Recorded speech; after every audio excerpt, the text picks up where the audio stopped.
राम राम जी। आत्म मंथन में आपका स्वागत है। अब हम सोमवती अमावस्या के बारे में बात कर लेते हैं, जो कि 12 अप्रैल को होने वाली है। उसे सोमवती अमावस्या क्यों कहा जाता है? क्योंकि वो सोमवार वाले दिन होती है, मंडे को आती है, तो इसलिए उसे सोमवती अमावस्या कहा जाता है।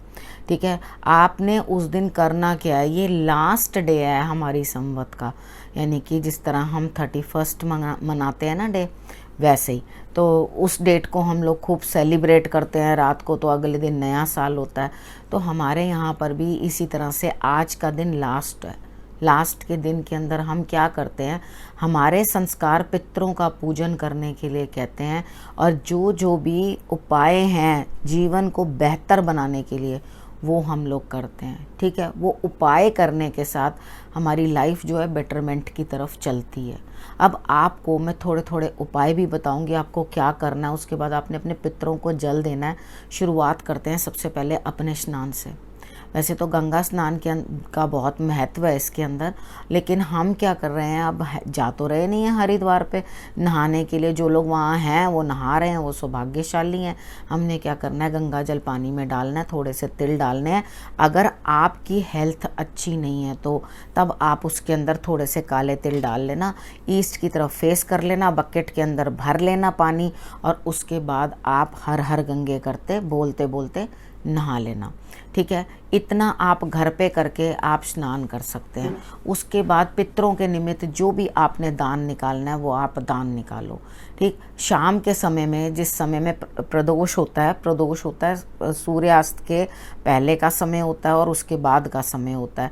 ठीक है, वो समय जो होता है 45 मिनट्स इधर 45 मिनट्स इधर जो होता है वो प्रदोष काल माना जाता है। तो आपने उस समय के अंदर क्या करना है, आपने दान करना है, आपने उपाय करने हैं। अब उपायों में आप क्या करना है, शंकर भगवान की आराधना करना, शंकर भगवान पे जल चढ़ाना बहुत ही शुभ माना जाता है। पितरों के नाम पे आप जो चाहें आप वो दे सकते हैं, या दान करें, मतलब किसी को कुछ भी, जो भी नीडी हो उनको आप दान कर सकते हैं। ठीक है, उसके बाद आप कुछ ना कुछ मंदिर में भी ज़रूर दें। अब नीडी को दान करना अपनी जगह है, लेकिन ब्राह्मण को दान करना भी उचित है। ठीक है, हर किसी का जैसे जैसे काम होता है उस तरह से उनका काम चलता है। ब्राह्मण को दान देना आवश्यक है, और वहाँ आप जो है दान दे सकते हैं। तो उसके बाद जो भी आपकी इच्छा बनती है, आटा या चावल कुछ भी आप देना चाहते हैं। चंद्रमा और सूर्य जो हैं बहुत क्लोज होते हैं, एक ही हाउस शेयर कर रहे होते हैं इस दिन, तो इस वजह से जो होता है अमावस्या आती है। तो जो लोग भी स्ट्रेस में रहते हैं या उनको कुछ इमोशनल प्रॉब्लम रहती है, उन लोगों को ज़रूर चंद्रमा की उपासना करनी चाहिए और शंकर भगवान की उपासना करनी चाहिए, जल चढ़ाना चाहिए। उनके लिए ये बहुत ही अच्छा दिन होता है कि वो अपने आप को कंट्रोल कर सकते हैं। अगर कोई चीज़ आई है तो ऐसा तो बिल्कुल भी नहीं है कि उसका कोई उपाय नहीं होगा। ठीक है ना, अगर कोई चीज़ हमारे लिए आती है तो हम ज़रूर उसका कोई ना कोई तोड़ ढूंढ लेते हैं, या कुछ ना कुछ उसके लिए उपाय करते हैं उसके निमित्त। उसके बाद आपने क्या करना है, साउथ में डायरेक्शन में फेस कर लेना, जल डाल लेना, उसके अंदर ज़रा सा एक दाना मिश्री का डालना, 2-3 तिल के दाने डाल देना। उसके अंदर डालने के बाद आप साउथ डायरेक्शन की तरफ फेस करते हुए ओम पितृदेवाय नमः कर देना, बस हो गया।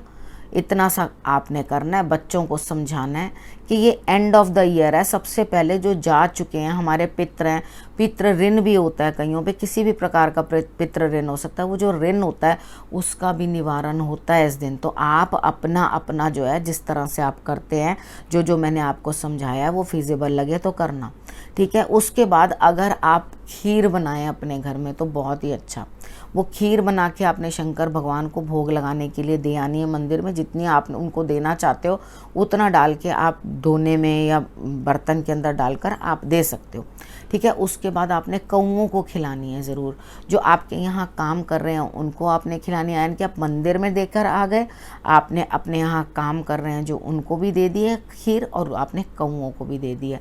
ठीक है, अगर आप इतना कार्य करेंगे तो आप देखेंगे आपके जो कार्य अटके हुए हैं, मतलब XYZ विवाह है या आपका बिजनेस है, जो रुक रुक के काम, कहीं से पेमेंट लेनी है वो रुकती है, अटकती है, मिलती नहीं है, तो आप ये उपाय अमावस्या के अमावस्या करके देखना, आपको रिजल्ट्स जो हैं वो बहुत बेटर आने लगेंगे।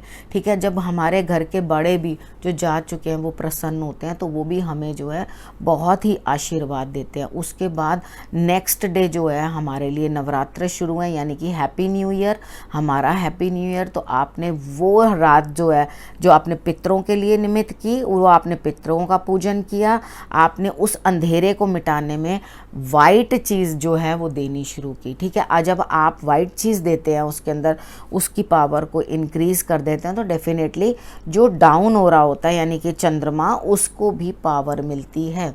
ठीक है, उसको भी पावर मिलती है। उसके बाद क्या होता है कि आप जब आगे बढ़ते हो, आगे बढ़ के कोई काम करने की कोशिश करते हो तो वो आपका काम पूर्ण हो जाता है, यानी कि उतना स्ट्रगल नहीं करना पड़ता। क्योंकि जिन जिन जातकों का भी इस समय में जन्म होता है उनकी लाइफ में स्ट्रगल्स थोड़ी ज़्यादा रहती है, इमोशनली डिस्टर्बेंसेस रहती हैं, तो उस चीज़ को भी वो लोग ओवरकम कर सकते हैं इन उपायों से। अगर आप ये उपाय करोगे तो आपके लिए बहुत ही बेटर होगा। रात को आपने फर्स्ट क्लास अपना मंदिर साफ करके आप लोग रख लें और उसके बाद तैयारी करें। जौ रात को ही भिगो के रख लेना, जौ आप लेकर ओवरनाइट भिगो के रखना और उसके बाद जो है आप खेतरी की तैयारी करना। मैं साथ ही इसी वीडियो में ही आपको खेतरी की तैयारी कैसे करनी है वो भी बताती जा रही हूँ। आपने रात को जो भिगोए हैं, अब सुबह उठ के जो आपने प्याला तैयार किया उसके अंदर मिट्टी भी ली है और उसके बाद रेता भी लेनी है। कुछ लोग सिर्फ रेत में ही बोते हैं, वो आपकी अपनी इच्छा है, लेकिन दोनों साइड से अच्छी ही आती है। ठीक है, मिट्टी डाली और उसके बाद आपने रेत डाली, रेत डाल के उसको मॉर्निंग के अंदर आपने जब पहले स्थापना कर देनी है, जो समय मैंने आपको बता दिया, वीडियो आप पहले वाली चेक कर लेना। आपने जब वहाँ पे प्याला रख देना है, प्याला रखने के बाद साफ़ मिट्टी का लेकर आना।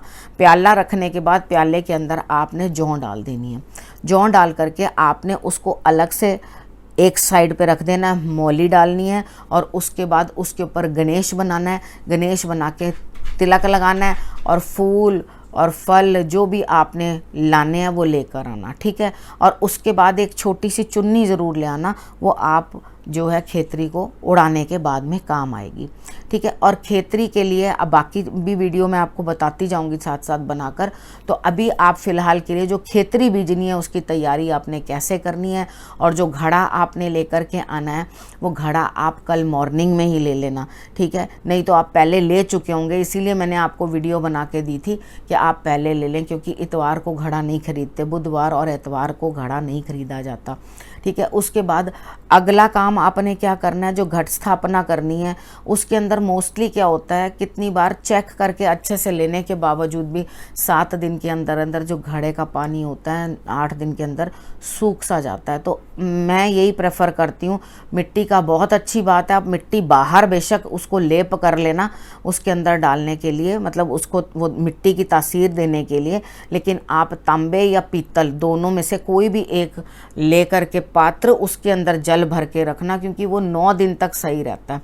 आम के पत्ते रखने हैं उसके ऊपर और उसके लिए नारियल, चुन्नी, मौली, रोली, चावल, ये सब चीज़ें आप लेके आना। व्रत रखना है तो व्रत के लिए स्वांग, सिंघाड़ा, ये आटे हैं और जो चीज़ें जैसे जैसे आपके यहाँ खाते, कुछ लोग टमाटर नहीं खाते और कुछ लोग पालक खाते हैं और पालक नहीं खाते, कुछ लोग सिर्फ आलू खाते हैं, यानी ज़मीन के अंदर से निकली हुई चीज़ें ही खाई जाती हैं, जिसमें अरबी हो गई, आलू हो गए, मूली हो गई, ये सब चीज़ें खाई जाती हैं।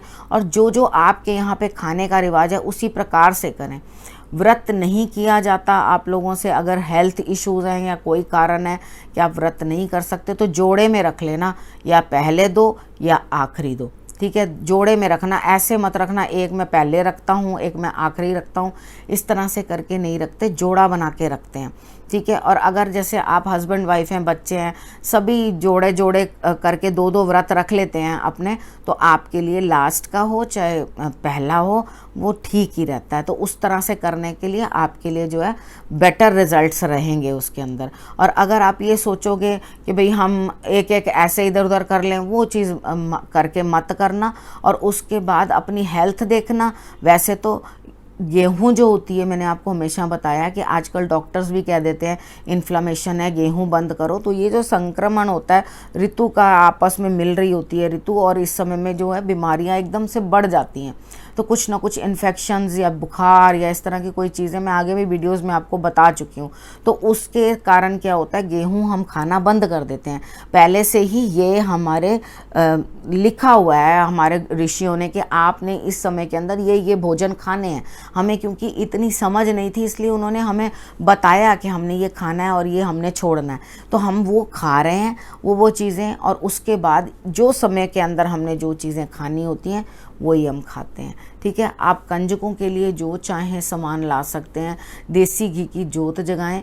ठीक है, इस समय पे अगर घर का निकला हुआ घी है तो बहुत ही उत्तम, अगर आपने खुद निकाल के रखा हुआ है, नहीं तो आप अलग से एक साफ़ सुच्चा घी लेकर आ जाओ जिसके साथ आपने जोत जलानी है। ठीक है, बाकी की भी मैं आपको गाइडेंस देती रहूँगी किस तरह से करने, जैसे हमेशा बताती हूँ वैसे आपको बताती रहूँगी। ठीक है, अभी फ़िलहाल के लिए आप ये करें, फिर आती हूँ आपके पास, तब तक के लिए नमस्कार।